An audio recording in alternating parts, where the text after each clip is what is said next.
It was one of those days when the overcast sky seemed to reflect my unsettled heart. I received a call from the police on my mobile phone. "Yes, this is Mia," I answered. The news was grim. My husband, Richard, had been in a traffic accident and was rushed to the hospital unconscious. I was at my part-time job, so I asked for permission to leave early and headed straight to the hospital. The drive there was nerve-wracking. Being rushed to the hospital was no small matter. My hands trembled uncontrollably, and I could feel my heart pounding louder and louder. Upon arrival, a relatively young-looking doctor briefed me. He said Richard's life wasn't in danger, but he had suffered a severe head injury, and there might be lasting effects. A few minutes later, my daughter-in-law Lily and grandson Paul arrived. Lily was carrying a traveling bag in one hand and holding Paul's hand with the other. However, once in the hospital room, Paul unusually started to fuss. "Mom, I'm thirsty." "What? But I don't have any drinks with me." "Then buy me something." As Lily went to buy a drink, Paul slowly pulled an envelope out of his pocket. "Grandpa gave me a letter to read. He said to read it in secret." For me, I opened it curiously to find a folded piece of stationery. Reading the words written in Richard's handwriting, I couldn't understand its meaning. However, it was clear he was trying to communicate something. Clutching onto a sliver of hope, I instinctively reached for Richard's wallet. I had to check its contents before Lily returned, my hands almost slipping in haste. Carefully, yet swiftly, I opened his long wallet. "My name is Mia. I'm a part-time working housewife, working about 5 days a week. Having been at the same job for about 7 years, I guess you could say I'm somewhat of a veteran there. The decision to start working part-time came after discussions about my husband's retirement. Richard, a teacher, had the option to retire at 65 or continue working as a part-time lecturer. If I become part-time, our income will decrease. We need to think about our retirement, right? We should try to save a bit more," he said. After that conversation, I started working at a nearby supermarket. By then, our son Christopher had already found a job, leaving just the two of us at home. After graduating, Christopher immediately began working for a company and started living alone in an apartment near the downtown area. I worried about whether he was doing all right, but he was already a responsible adult. I realized there was no need for undue concern. One day I got a call from Christopher. "Hello, Mom. I've got someone I want you to meet." Both Richard and I were surprised by this news. The woman Christopher brought home was very cheerful and left a good impression. "Nice to meet you. I'm Lily." Her smile was so bright she could be mistaken for a celebrity, and she blushed as she made eye contact with Christopher. She was introduced to him by a coworker at his company, and they hit it off the day they met. "I just knew she was the one the moment I met her," Christopher said. "Come on, how many times are you going to say that?" I replied, laughing. Watching the happy couple made us feel joyous too. We thought they could overcome anything that came their way. Richard and I celebrated their union. When it came time to decide where they would live after their wedding, Christopher said something unexpected. "Actually, I was hoping we could live at home." "Don't you want to rent a place of your own?" I asked. "Yeah, but Lily thought it would be nice to have support nearby, especially if she got pregnant." Lily had lost her own parents in an accident and had no one else to rely on. Indeed, pregnancy and childbirth can be daunting. Even someone as upbeat as Lily might have her own concerns. "Understood. We'll make the spare room available for you." "Thanks, Mom." With that, it became official that I'd take on the role of mother-in-law in a more meaningful way. I was worried about whether we'd get along, but Richard didn't seem concerned at all. "Well, once the baby arrives, Christopher will probably find a new place and move out," he said nonchalantly, sipping his coffee and returning to his novel. "I hope so," I shrugged in response. A few months into their stay, we learned Lily was pregnant, and we all rejoiced. Despite her morning sickness and emotional ups and downs, I was there for her throughout the pregnancy. The following year, Lily gave birth to a healthy boy. As a grandmother, I was overjoyed and moved by his arrival. They named him Paul. "That's a good name," Richard smiled every day, watching his grandson, almost too busy to read his novels for a while. I couldn't settle down either. Lily, still new to parenting, frequently asked for help. She needed help with diapers, feeding, and night cries, especially when Paul got sick. Lily, you're a mom now. You've got to manage on your own without relying on me. But I'm just unsure if I'm doing it right. You're doing great. Don't worry. Despite my encouragement, Lily had a hard time believing in herself. In the end, supporting Lily's parenting took longer than expected. As a result, I had to take more time off from my part-time job, eventually reducing my shifts to 3 days a week. A year after Paul was born, Lily seemed confident enough to manage on her own. Mia, I can do it. I can manage by myself now. She said this with a smile, which became more frequent. Her smile deeply reassured me. Seasons changed a few times, and 4 years had passed before we knew it. Both Richard and I had turned 60, and we even took photos to celebrate the occasion, which feels like just yesterday. Richard retired and started working as a part-time lecturer at the same school. Christopher seemed busy, always muttering something as he faced his laptop day after day. Peeking over, I saw complex pie charts and spreadsheets filled with numbers. Don't overdo it, okay? Why not take a break and play with Paul? Yeah, I will once I finish this, he replied somewhat distractedly before returning his gaze to the screen. I sighed inwardly at this. Meanwhile, I found the right time to go back to working part-time 5 days a week. Going back to work as before, I felt like I could relax a bit more. Christopher and Lily didn't express any desires to move out. Lily didn't resume working and dedicated herself to household chores and childcare. Since Christopher was earning, they didn't seem to worry about living expenses. However, I was surprised when she asked to contribute a little to the living expenses. Please, Mia, I'll continue to take care of the household and childcare as before. Isn't Christopher's income enough? We want to save for the kids' education and extracurricular activities in the future. Before I could say more, Richard chimed in. Why not? Education costs a lot these days for kids. His perspective, coming from someone in education, held some weight. It's a wise decision on her part. See, Richard agrees with me. It seems she took Richard's approval as a green light. Reluctantly, I agreed to arrange for some living expenses. Paul started preschool, and it's been 2 weeks since his enrollment. The daily struggle of getting him to wear his shoes and stop crying had become routine, but Lily seemed to be having a hard time with him. Come on, Paul. The bus is going to leave.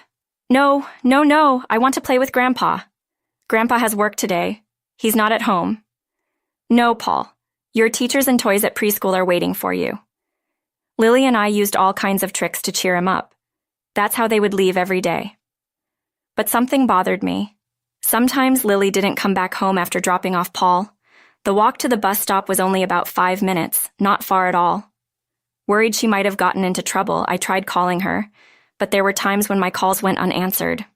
On such days, she would return home with Paul as if nothing happened, right on time. Hey, where did you go during the day? When I asked, she hesitated slightly before responding. Oh, just running errands, shopping for household items, clothes, you know. Seems like you were gone for quite some time, though. Just taking a little break, Mom. Let her have her breaks, Christopher intervened, perhaps feeling sorry for her. Indeed, a little break is necessary for someone balancing household and childcare duties. Right, I'm sorry for sounding accusing. No one thought to distrust her for taking time off during the day. In fact, it was recognized as something she needed. However, my concerns about her weren't limited to just that. One evening, as I was relaxing in the living room, Lily came over to me. Mia, I have a favor to ask. What is it? You seem very formal. I was wondering if we could increase the living expenses a bit more. I couldn't believe my ears. Is the current amount not enough? Well, you know, with Paul going to preschool and me making friends with other moms, I get invited to lunch. Lily answered, visibly flustered. Can't you manage those outings with the money you already have? With prices going up, they disappear just buying Paul's diapers. Indeed, I had noticed the rising costs lately. I reluctantly agreed to increase the living expenses slightly, but that wasn't the end of the money requests. She kept finding reasons to ask for more. What are you spending all that money on? Well, I've been shopping online. She admitted to using Christopher's laptop for online shopping, buying things impulsively to relieve stress. I suggested finding other ways to deal with stress, which she agreed to at the time. But within a few days, she was asking for money again. This cycle repeated, and I grew tired of it. Lily, you need to think more carefully about how you're using money. That's not it. Then maybe you should consider taking up a part-time job. We can't keep this up. After I said this, Lily left the room with a sad, resigned look. After that day, the persistent requests for more living expenses stopped. Instead, I noticed something strange about Richard. He stopped reading his books and spent time in his room on the computer doing something he wouldn't talk about. It's just school stuff. I'd rather not have it seen. So, how about we go out somewhere this weekend? I've got plans this weekend, sorry. He would then retreat to his room. This behavior was new. He never used to bring work home before. Lately, he also seemed distant from Lily, avoiding her in the house. But then again, I've also caught them whispering in the hallway. Something's definitely off. Feeling uneasy, I discreetly hired a detective to investigate Richard. I hoped there was nothing wrong under our roof. After a few anxious days, fortunately, the investigation revealed nothing suspicious. There was nothing suspicious about them. Whatever I was feeling, it seemed unfounded. Was it all in my head? With these thoughts, I continued my routine, going to the part-time job and back home. It was on a cloudy day, mirroring my unsettled heart, that I received a call from the police. Yes, this is Mia. Yes, Richard is my husband. The officer spoke in a calm yet slightly excited tone. He informed me that Richard had been in a traffic accident, unconscious, and rushed to the hospital. I was so shocked that I could hardly comprehend the rest of the conversation. The background noise suggested it was a serious accident. Okay, I understand. Yes, I'll be right there. Goodbye. I rushed to explain the situation to my manager and got permission to leave for the hospital. The drive to the hospital was agonizing. An emergency transport is never a minor matter. I felt a cold sweat on my back, my limbs wouldn't stop shaking, and my heart pounded louder and louder. Upon arrival, a relatively young-looking doctor briefed me. He mentioned a contusion on Richard's left shoulder, but no life-threatening injuries. However, Richard had sustained a severe head injury, and there might be lasting effects. I was told he would need to stay in the hospital for a while, and I handled the admission procedures. I wondered if it would be faster to have Lily bring things like a change of clothes and a toothbrush. With that thought, I hurriedly called Lily, asking her to bring the necessary items. After a few rings, Lily answered the phone. Hello, Lily. Richard has... Actually, what? I can't hear you very well. Lily seemed to be outside. I could hear the noise of people and passing cars in the background, and for some reason, she sounded rushed in her conversation. Richard's been in a traffic accident and has been hospitalized. I raised my voice to a level that wouldn't disturb those around me. What? Hospitalized? That's terrible. So I need you to bring a hospital set. Got it. I hung up, puzzled by Lily's emotionless response. A few minutes later, Lily and Paul arrived. Lily was carrying a traveling bag in one hand and holding Paul's hand with the other, both in sandals. I had finished all the paperwork, so I went to meet them. Grandpa's sleeping. Tell him to get well soon. Get well, Grandpa. Paul twirled his finger and said so in his lisping voice. I watched, hoping Richard could hear him. Then unexpectedly, Paul said, Mom, I'm thirsty. What? But I didn't bring any drinks with me. Then buy me something. Wait till we get home. But unusually, Paul started fussing about being thirsty. All right, stay here with Grandma. I'm sorry, I'll go to the vending machine. Lily left as if admitting defeat. Grandma, look. Paul turned his pants pockets inside out and took something out. Grandpa gave me a letter for you to read. He said to read it in secret. For me, it was an envelope, unsealed. Curious, I took out the folded stationery inside. Written in Richard's handwriting was, Lily, dangerous evidence in wallet. I tried to calm my racing heart, unsure of its meaning, but it was clear he was trying to communicate something. Could it mean there was evidence in his wallet? We usually don't look through or show each other our wallets, yet there might be a clue here. Holding on to a sliver of hope, I instinctively reached for Richard's wallet. As I thought about checking its contents before Lily returned, my hands almost slipped in haste. Carefully yet quickly, I opened his long wallet. Inside, There was some cash, receipts, a debit card, and hidden among them, an SD card. Could this be what he meant? I picked up the SD card between my thumb and forefinger, lifting it to a level. Just then, I heard Lily's footsteps returning. I quickly stashed the SD card in my jacket pocket and put Richard's wallet back. Is this okay? I don't want it anymore. What? Never mind that. Let's go home. Christopher will be back soon. While soothing a disappointed Lily, we left the hospital room. That night, when the whole family was asleep, I turned on Richard's computer. I inserted the SD card to see what was on it. What could it be? Photos, videos, and some Word documents appeared on the screen. Photos, videos. Richard wasn't the type to carry a camera or shoot videos, so having photos and videos stored like this was unusual. Without hesitation, I clicked on them. To my shock, they were evidence of Lily's affair. I gasped and covered my mouth.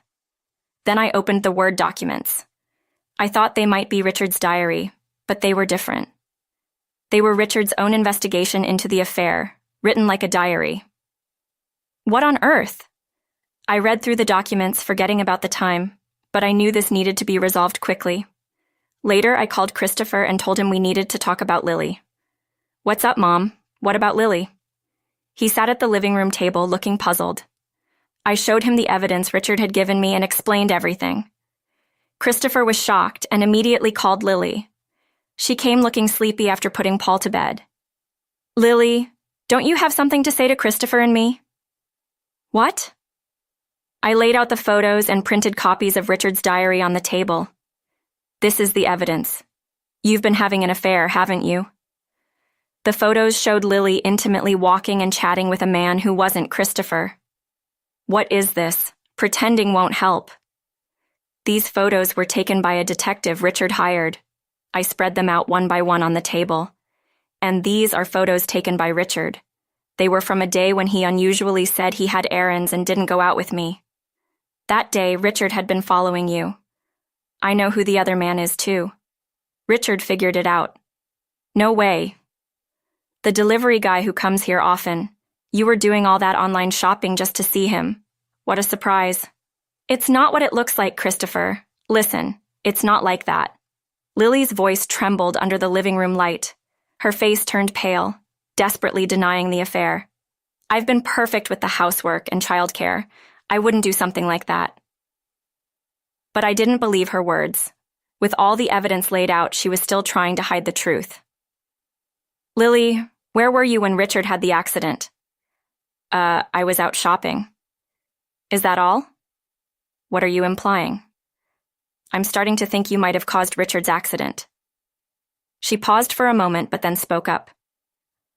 On what basis would you say that? I've read Richard's diary. You were confronted by Richard about the affair, weren't you? What? And at that time, you admitted to it. Not only that, but you also promised to stop if it was kept a secret from the family. Lily's eyes shifted. I continued to press on. But your relationship with that man wasn't over. That's why Richard saw you meeting him at the cafe on the day he followed you.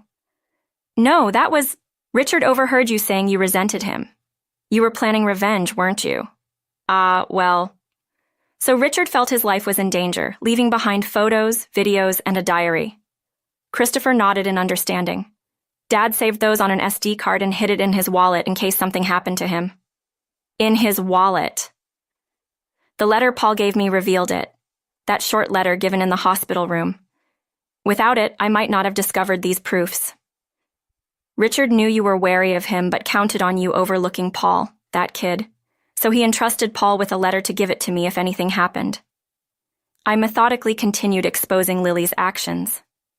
And that day, Richard had an accident because of you. No, it's not true.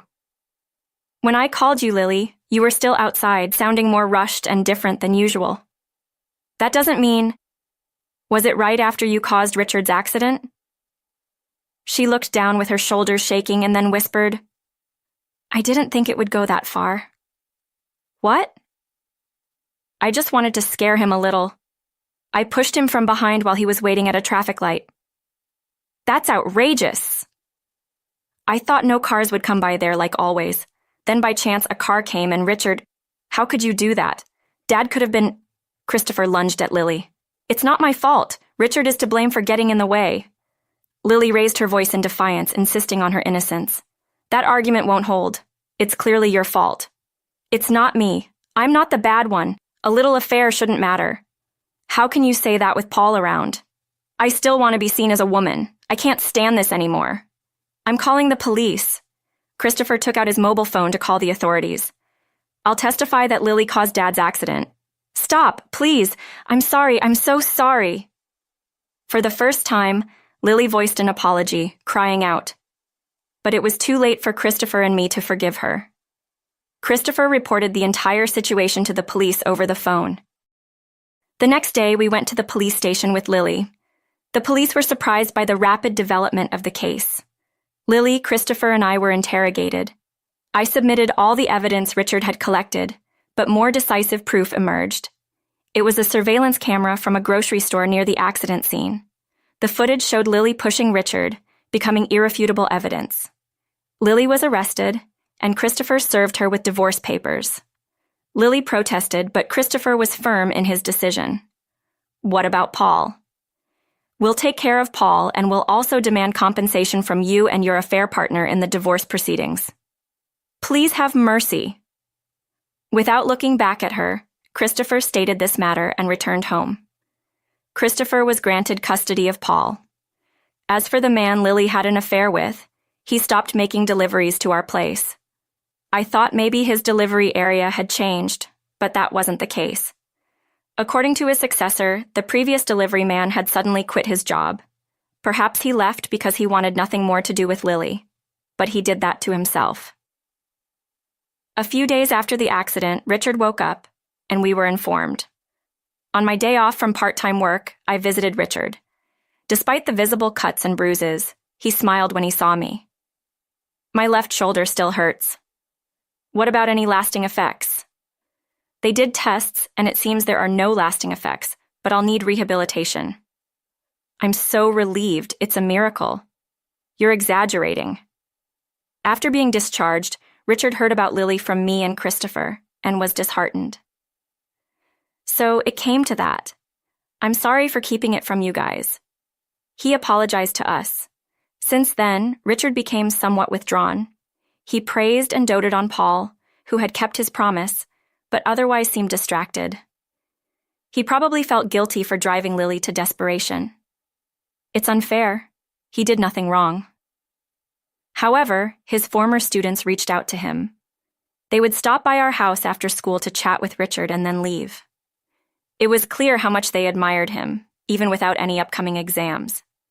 This support must have been a great comfort to him. Gradually, Richard regained his energy and returned to teaching. While I continued my part-time job, Christopher and I took Paul to preschool. With a school play coming up, we planned to attend as a whole family. I wish for nothing but health and happiness for our family. All right, everyone's presentations are done. Nick, the manager, said as he tried to move the discussion forward. Excuse me, I haven't. I recently found out something. Nick interrupted me and began to speak. There's apparently someone in this department who didn't graduate high school and is just a part-timer. Meetings should be for employees only. Absolutely right. His lackey, Mike, of course, agreed with Nick. I'm leaving. After leaving the meeting room, I started to shut down my computer. I noticed that an email had arrived, not in my personal inbox, but in the company's shared email. Thinking, there's no point in speaking up, no one will listen, I went home quietly. The next day, I heard a commotion from Nick's desk.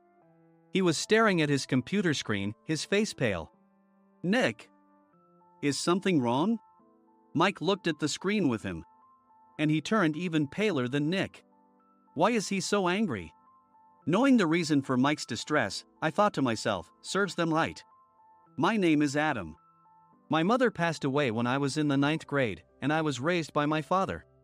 Well, you could hardly call it being raised. After my mother passed, my father changed. He drowned his sorrows in alcohol, and though he still went to work, he squandered our living expenses on horse racing. Because of that, I had to start working part-time as soon as I entered high school. Every month, I went to the convenience store with bills in hand that couldn't be auto-deducted from my father's account. Even though I endured it because I didn't want to be alone, I reached my limit in my second year of high school and dropped out. I found a live-in job at a distant inn. Thank you for everything. The day I left home, my father, still staring at the TV, spoke. Take care. That was our last conversation. Back then, 18 wasn't the age of majority, so I needed my father's permission to work, and I couldn't hide my place of employment. Yet, my father never visited me even once. I kept working just to survive, and before I knew it, I was 42. Years of hard work paid off, and I was transferred to the headquarters. I was thrilled to be recognized by the company, as I thought I'd be working in the field until retirement due to my lack of formal education. Listen up. Our work can change the future of our employees. Don't drag us down. On my first day after the transfer, Nick, dressed in an expensive suit, spoke sternly. There was a reason for this. Our inn was located in a prominent tourist destination, known so well that everyone in the state could sing its commercial jingle. At its peak, we had 5 locations within the state. But that was long ago. Due to financial difficulties and aging facilities, only the place where I had worked for many years and the original establishment remained. I was prepared to lose my job anytime, but now there was a glimmer of hope. With the rise of social media, the tourist area where the inn was located started gaining attention again. Depending on how hard the sales department, where I was transferred, worked, we could either thrive or be forced to give up this prime location to the new hotel chains continuously popping up. For Nick, who had switched careers from another industry to strengthen our sales, this was a battle he couldn't afford to lose. I understood why he had to be strict. I will do my best. Nick sneered at my enthusiastic declaration. Did you not hear what I said? I'm sorry. I thought I was listening carefully. Out of habit from years of customer service, I apologized reflexively, though I had no idea what had offended him. Someone was watching me with a smirk. In this department, there are those who are expected to excel and those who have been shoved here because they have nowhere else to go. You are the latter. It was Mike, the section chief. He's 7 years younger, at 35. But he was called to headquarters much earlier than I was and had been moving around within the headquarters ever since. I'm not jealous, but I can't accept that he's my boss. Graduating from a prestigious university, he has an unusually high pride and caused many problems as a newbie, making things very difficult for me when I was the front desk leader. When I found out Mike was transferred to the sales department a month before me, I was disheartened. Mike is right. With just a middle school diploma, there's not much you can do. Don't even think about achieving results. As if I didn't exist, Nick remarked, I'm thirsty.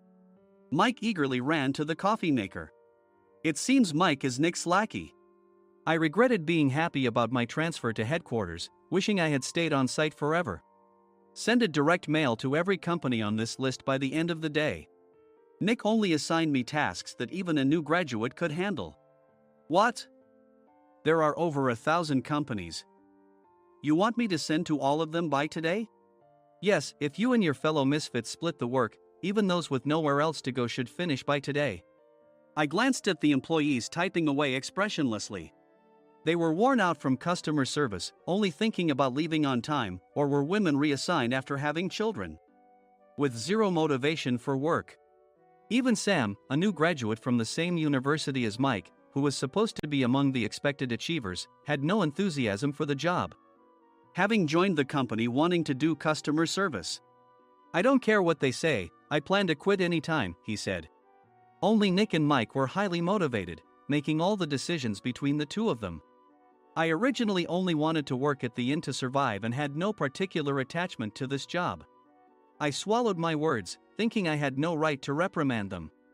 About a month after the transfer, Nick told us with a frustrated look. To commemorate the 50th anniversary, we've decided to create a plan exclusive for one group per day. Originally, Mike and I were supposed to come up with it, but our president, Mr. Thompson, insists on hearing everyone's opinions. So, you all get a chance. As Nick explained, Mike began handing out prints. Make sure not to embarrass Nick. If your ideas are half-baked, you'll have to redo them. It seemed that they had printed his handwritten notes by Mr. Thompson, which included several questions and a section for free responses. It made sense why Nick had to seek our input, given that all responses had to be submitted to Mr. Thompson.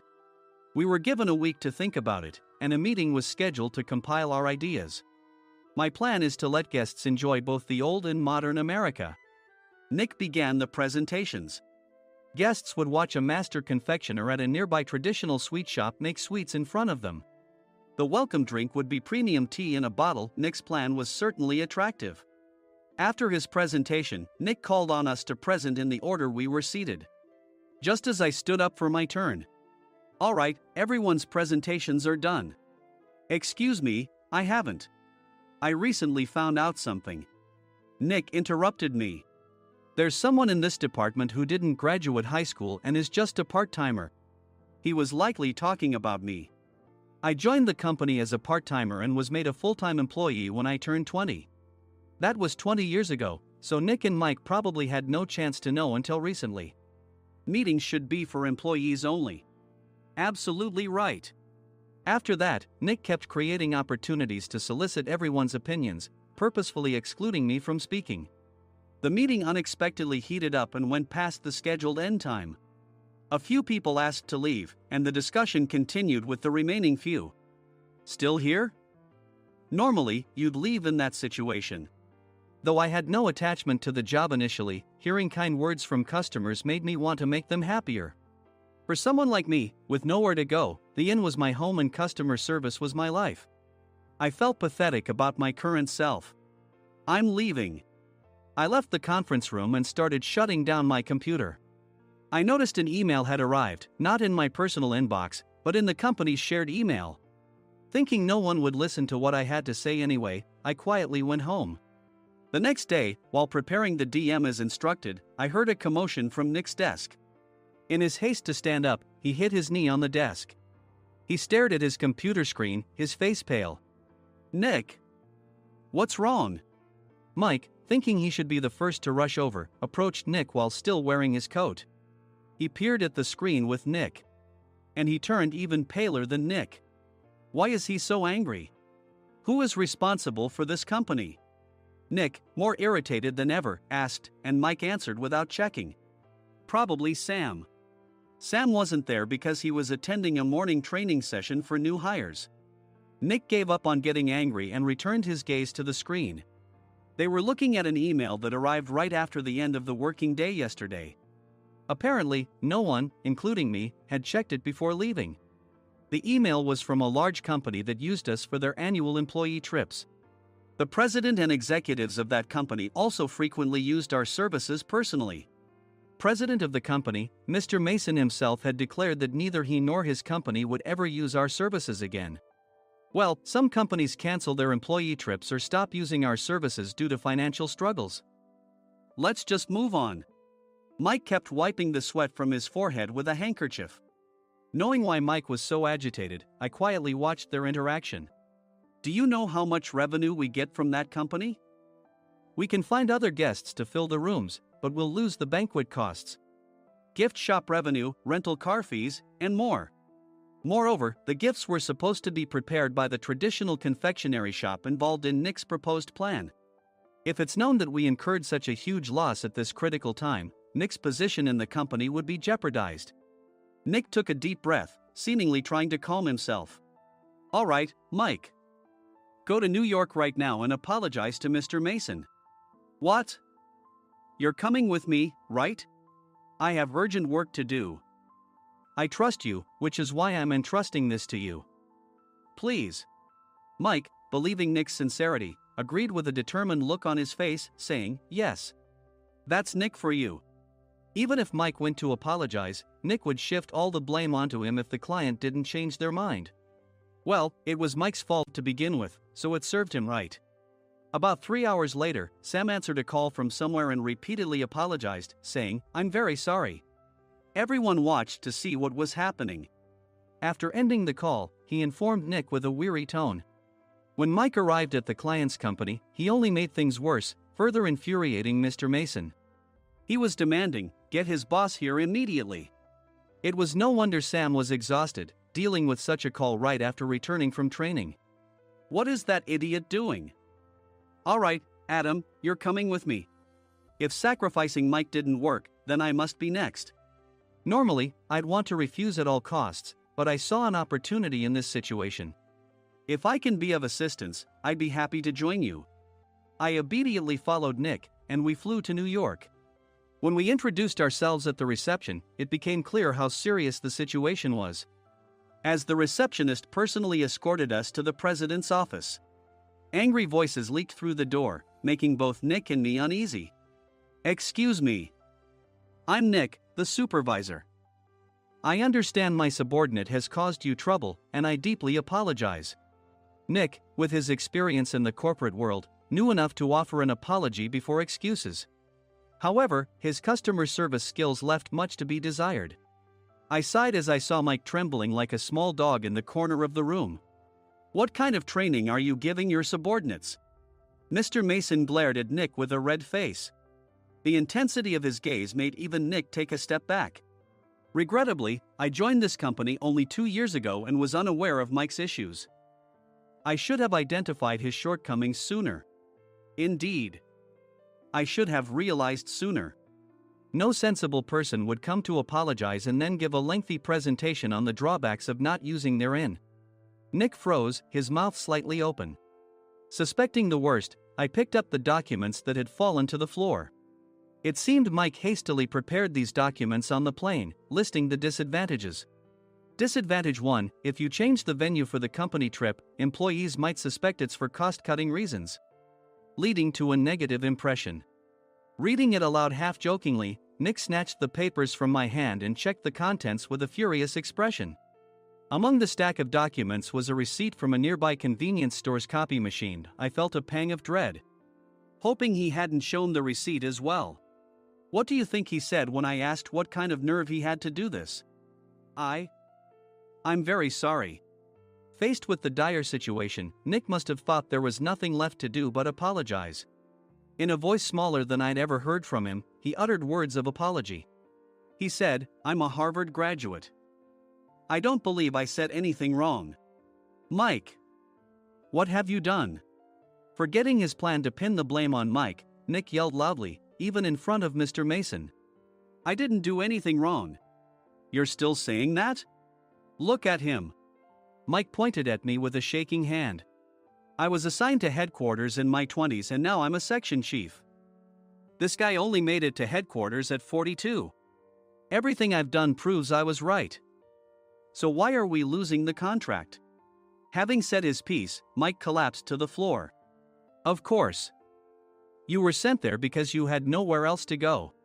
Mike never expected to hear such words from someone he looked down upon. He lunged at me, and Nick hurriedly stepped in to stop him. Mr. Thompson told me Mike is a quick thinker, and to take good care of him. There's no way he was pushed aside. Don't make things worse here. He didn't say quick thinker, he said only quick-witted, didn't he? I don't remember that part. I recalled the many troubles Mike caused when he was a newbie. When Mike was on the front line, his pride was so high that he never apologized to customers. Customer service, especially in our job, doesn't work alone. It brings both good and bad situations. If the front staff or housekeepers made mistakes, or the cleaning company didn't properly clean a room, one had to apologize to the customers regardless of personal fault. Mike, in such situations, would never apologize, insisting he wasn't at fault. This often angered customers, and as the front desk leader, I frequently had to apologize on his behalf. He caused complaints and disrupted operations, which is why he was quickly moved to headquarters. In departments where he didn't interact directly with customers, his quick thinking was beneficial and things went well. But it seemed his flaws were starting to show. Corporate reservations are supposed to be entered into the system by the sales representative. But a quick check yesterday revealed that more than 10 items were missing from the client's reservation. The handover document clearly stated what needed to be prepared. Why didn't you enter it into the system? Why do we have to give them special treatment? Filling rooms near the banquet hall, setting up all the food in advance. Specifying the brand of wine, they're too demanding. No wonder he always angered customers, I thought, feeling a headache coming on. Grouping them in rooms near the banquet hall is for our benefit too. It makes it easier for the staff to set up beds and serve breakfast since everyone's schedule is synchronized. As for the other requests, Mr. Mason suggested them to lighten our load. I didn't know that. Nick finally seemed to realize that Mike was the one who had angered the client. What did you say to them? I just told them we wouldn't give them special treatment anymore. We shouldn't waste effort on things that don't bring in money. I was utterly exasperated at his lack of understanding of customer service. Of course, we shouldn't comply with unreasonable demands. But carrying over successful practices from past stays makes customers feel remembered and enhances their experience. Good memories encourage repeat visits. That's part of our job. I looked down at Mike, who was sitting on the floor. In our job, nothing is a waste. Mr. Thompson likely moved you to the sales department, hoping you'd finally understand this. How do you think he feels now that you've failed to meet his expectations? Mike, tears in his eyes, fled the president's office. I was amazed he still hadn't apologized. You have it tough, Adam. It's okay, we're all employees of the same company. I deeply apologize for this disrespectful incident. Especially after all the care you've shown us. If it weren't for you, Adam, I really would have stopped staying here. When I heard you were moving to the sales department, I was willing to reconsider if you handled it. Seeing us talk so amicably, Nick's face contorted. Do you two know each other? Adam's service is excellent. I always requested him specifically. Normally, we don't accept specific staff requests, but we made an exception for Mr. Mason, adjusting my shifts accordingly. He had personally stayed at our hotel just before my transfer, and during casual conversation, I mentioned, I'm moving to the sales department soon. If I hadn't told him then, things could have been much worse. Please continue to take care of us. I look forward to it. On the return flight, Nick awkwardly offered me a can of beer. It's still working hours. Of course, I had no intention of forgiving him for a single beer. Nick might try to pin everything on Mike and avoid any consequences. While pondering this, a startling fact came to light. Nick, the tea bottles for the plan have arrived. I handed Nick a bottle labeled with our inn's name. They look good. What are you talking about? These are plastic bottles. I had assumed we would use the trendy, high-end bottling tea. But what arrived were ordinary plastic bottles of tea with customized labels. The only unique aspect was the label, which had the inn's name, making it look customized. Upon further investigation, I discovered that a substantial amount of money was set to be paid to the tea company. It was priced like bottling tea. Does this plastic bottle really cost $100 each? The tea inside is specially blended for us. The extra cost is for that. Wouldn't it be better to use another tea company? Or is there a specific reason we must use this one? As Nick continued to make excuses, I showed him a printed email. I informed the tea company's president, Mr. Mitchell, that we discovered irregular payments and he confessed. He said you two were high school classmates and planned to split the extra money. That idiot. Why did he confess? That's not important. You should worry about yourself, this could turn into a police matter. Opening the bottle cap, I suggested. How about calming down with this tea? It supposedly has a relaxing effect. Nick drank the tea frantically. In the following days, decisions were made about their fates. Mike was reassigned to the General Affairs Department, with no chance of transfer or promotion, as per Mr. Thompson's orders. As for Nick, since the payment to the tea company hadn't yet been made, he narrowly avoided legal trouble. Instead, he was encouraged to leave the company, and to avoid further complications, Nick submitted his resignation. Rumor has it that connections between HR departments have made it difficult for him to find new employment. Even though it was good to have those two gone, something unexpected happened in the sales department. Everyone became motivated and united in refining the 50th anniversary plan. In the end, my plan was adopted. We collaborated with the Tourist Information Center to provide personalized guides. The plan, tailored to the number of guests, was truly special for the 50th anniversary. Hey, is Adam's family coming to stay? I immediately booked that special plan for my family. Sam noticed it on the reservation list and quickly picked up on it. Yes, I'm inviting my father. That's great. I might invite my parents too. I lacked the courage to face my father just as Adam. But here, with the confidence Mr. Mason praised, I felt ready. The 50th anniversary plan was a perfect opportunity to reconnect with my father. I hoped to bring back the days when we could laugh together as we once did.